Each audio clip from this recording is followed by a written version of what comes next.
90 లక్షల వడ్లు కొంటామని చెప్పిన ప్రభుత్వం ఇప్పటికి 9 లక్షలు కూడా కొనలే, 10 పైసల వడ్లు కూడా కొనలేరు. ఇవాళ ఎంఎస్పి రాక 400కు 500కు తక్కువ అమ్ముకోవాల్సిన పరిస్థితి ఇవాళ రైతులకు ఏర్పడతా ఉంది. దాంతోని ఇవాళ బాధతోని రైతులు ఇక్కడ రాస్తారోకో చేస్తున్నారు.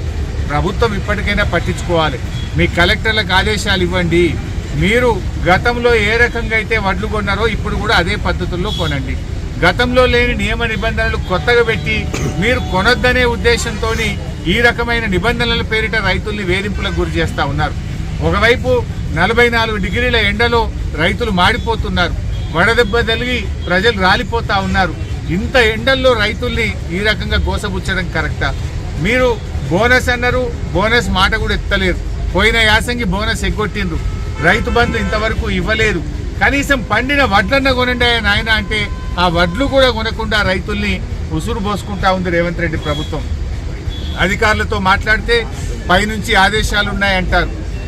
ట్రక్ షీట్లు అప్లోడ్ చేయట్లేదు, ఆన్లైన్ అంటున్నారు. రకరకాలు ఎరువులు కావాలంటే యాప్ అంటారు, వడ్లు కొనండి అంటే ఆన్లైన్ అంటారు. అంటే మీ ఉద్దేశం ఏంది?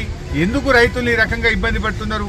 ఇవాళ జిల్లాలో అనేక చోట్ల కొనుగోలు కేంద్రాలు స్టార్ట్ చేసింది, కానీ ఒక్క సంచి కూడా ఇప్పటిదాకా ఎత్తని కొనుగోలు కేంద్రాలు ఎక్కువ, కొన్నవి తక్కువ, కొనని కేంద్రాలే ఎక్కువ. ఈ రకంగా రాష్ట్ర వ్యాప్తంగా ఖమ్మం జిల్లాలో మొక్కజొన్న రైతులు చాలా ఇబ్బంది పడుతున్నారు. నిజామాబాద్, ఆదిలాబాద్, సంగారెడ్డి జిల్లాల్లో రైతులు ముఖ్యంగా మరి అక్కడ జొన్నలు కొనక, మక్కలు కొనక రైతులు బాధపడతా ఉన్నారు. నల్గొండ జిల్లాలో మరి ఒక్కొక్క రైస్ మిల్లు దగ్గర 30, 40, 50 లారీలు లైన్లో ఉంటా ఉన్నాయి. రైస్ మిల్లర్లు దించుకోవడం లేదు. అంటే ప్రభుత్వానికి ఒక పాలసీ లేదు. ప్రభుత్వం ఇలా వడ్లు కొనొద్దనే ఉద్దేశంతోనే రైతులు ఈ రకంగా ఇబ్బంది పెడుతున్నట్టుగా కనబడతా ఉంది. కలెక్టర్ల కాన్ఫరెన్స్ పెట్టండి. అవసరమైతే సెక్రటరియట్లో ఉండే ఉన్నత అధికారులను జిల్లాకు ఒక అధికారిని నియమించి వెంటనే కొనుగోళ్లు జరిగే విధంగా ప్రభుత్వం యుద్ధ ప్రాతిపదికన చర్యలు తీసుకోవాలని రైతుల పక్షాన్ని డిమాండ్ చేస్తా ఉన్నాం. ఇవాళ రైతులు ఇంత ఎండలో వాళ్ళు రాస్తారోకో చేస్తూ ఉంటే మరి నేను కలెక్టర్తో మాట్లాడితే కూడా రూల్స్ అంతే, కొనాల్సిందే అని చెప్పి కలెక్టర్ గారు మాట్లాడుతూ ఉన్నారు. మరి తప్పనిసరి పరిస్థితుల్లో రైతులు రోడ్డు మీద నిలబడితే రైతులతో పాటు మేము నిలబడి వారి యొక్క ధర్నాకు సంఘీభావం చెప్పాల్సిన పరిస్థితి ఏర్పడ్డది. మరి ఇప్పటికైనా ఇంకా ఎంత ఉసురు పోసుకుంటారు? ఇంకెంతమంది రైతులు రోడ్ల మీదకి రావాలి? ఇంకెంతమంది రైతుల ప్రాణాలు పోవాలి? వడదెబ్బ తగిలి కుప్పల మీదనే రైతులు రాలిపోతున్నటువంటి పరిస్థితి ఉంది. అయినా రేవంత్ రెడ్డిలో కనికరం లేదు. మాటల్లో రేవంత్ రెడ్డి రైతు బిడ్డ అంటాడు. నువ్వు రైతు బిడ్డవైతే రైతులు ఇట్లా ఉసురు పోసుకుంటావా? నువ్వు రైతు బిడ్డవైతే రైతు బంధు ఎగ్గొడతావా? నువ్వు రైతు బిడ్డవైతే దేవుని మీద ఒట్టుబెట్టి రుణమాఫీ ఎగ్గొడతావా? నువ్వు రైతు బిడ్డవైతే ఎరువుల్ని ఈ రకంగా ఎరువుల కోసం రైతుల్ని ఇబ్బంది పెడతావా? నువ్వు డూప్లికేట్ రైతు బిడ్డ లెక్క కొడుతున్నావు. ఒరిజినల్ రైతు బిడ్డవైతే రైతుల్ని ఈ రకంగా ఇబ్బంది పెట్టవు. నువ్వు నిజంగా రైతు బిడ్డవైతే వెంటనే రివ్యూ చేయి, జిల్లాకు ఒక అధికారిని నియమించు, అధికారులకు ఆదేశాలు జారీ చేయి. గతంలో ఏ రకంగా సాఫీగా వడ్ల కొనుగోలు జరిగిందో ఇప్పుడు కూడా అదే పద్ధతిలో యుద్ధ ప్రాతిపదికన వడ్ల కొనుగోలును ప్రారంభించాలని, మక్కలకు అవసరమైన గన్నీ బ్యాగ్స్ ఇవ్వాలని, సన్ఫ్లవర్, జొన్నలు, శనగల కొనుగోలును వెంటనే ప్రారంభించాలని ప్రభుత్వాన్ని డిమాండ్ చేస్తుంది. రాష్ట్ర వ్యాప్తంగా వడ్ల కొనుగోలు విషయంలో రాష్ట్ర ప్రభుత్వం పూర్తిగా విఫలమైపోయింది.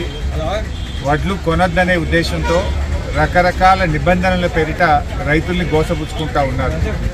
ముఖ్యంగా ప్రభుత్వం యొక్క తీరు ఎట్లా ఉందంటే పేరుకు కొనుగోలు కేంద్రాలు ప్రారంభించారు తప్ప ఒక్క గింజ కూడా ఎత్తినటువంటి పరిస్థితి లేదు.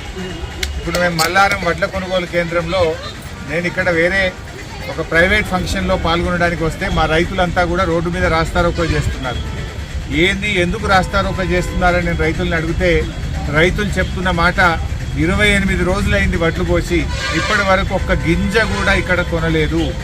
పేరుకు కొనుగోలు కేంద్రం పెట్టింది తప్ప FAQ పేరిట, బి గ్రేడ్ పేరిట వడ్లు పట్టాలని, తాలు ఉన్నదని, కోతల పేరిట 2 కిలోలు ఎక్కువ పెట్టాలని రకరకాల నిబంధనల చేత మమ్మల్ని ఇబ్బంది పెడుతున్నారని చెప్పి రైతులు చెప్తా ఉన్నారు. ముఖ్యంగా మొక్కజొన్న రైతులకు గత 4 రోజుల నుంచి గన్ని బ్యాగులు లేవు, రైతులే సంచులు కొనుక్కొచ్చుకోవాలని చెప్పి మక్కలు పండించిన రైతులకు చెప్తా ఉన్నారు. సన్ఫ్లవర్ ఇటు చిన్న కోడూరులో, సిద్దిపేటలో 22 రోజుల కింద సన్ఫ్లవర్ పోస్తే 22 రోజుల నుంచి సన్ఫ్లవర్ కొనుగోలు ఆగిపోయింది. కొంటరా కొనరా చెప్పరు, ఎప్పటి నుంచి కొంటారో చెప్పరు. పాపం రైతులు 22 రోజుల నుంచి కూడా రోజు ఉదయాన్నే రావడం, సాయంత్రం వెళ్ళడం. అంటే ఆ కుప్పల దగ్గర రైతులు కావలు గాయాల్సినటువంటి పరిస్థితి ఏర్పడ్డది. సన్ఫ్లవర్ చూస్తే అట్లా కొనరు, జొన్నల కొనుగోలు కేంద్రాలు ఇప్పటిదాకా ప్రారంభం చేయరు, శనగల కొనుగోలు మధ్యలోనే ఆపేసినారు, మొక్కజొన్న రైతులను సంచులు కొనుకొచ్చుకోమంటున్నారు. వరి రైతులను చూస్తే వాళ్ళ బాధ చెప్పలేము. వడ్లు కొత్తగా పండుతున్నాయా? గతంలో ఎప్పుడు వడ్లు బండలేదా? ప్రభుత్వాలు కొనలేదా? ఆనాడు బీఆర్ఎస్ ప్రభుత్వం ఉన్నప్పుడు ఎప్పుడు కూడా రైతులకు ఈ రకంగా ఇబ్బంది కాలేదు. మొదటిసారిగా వడ్లు పండించిన రైతులు ఇలా హరిగోస పెడతా ఉంది.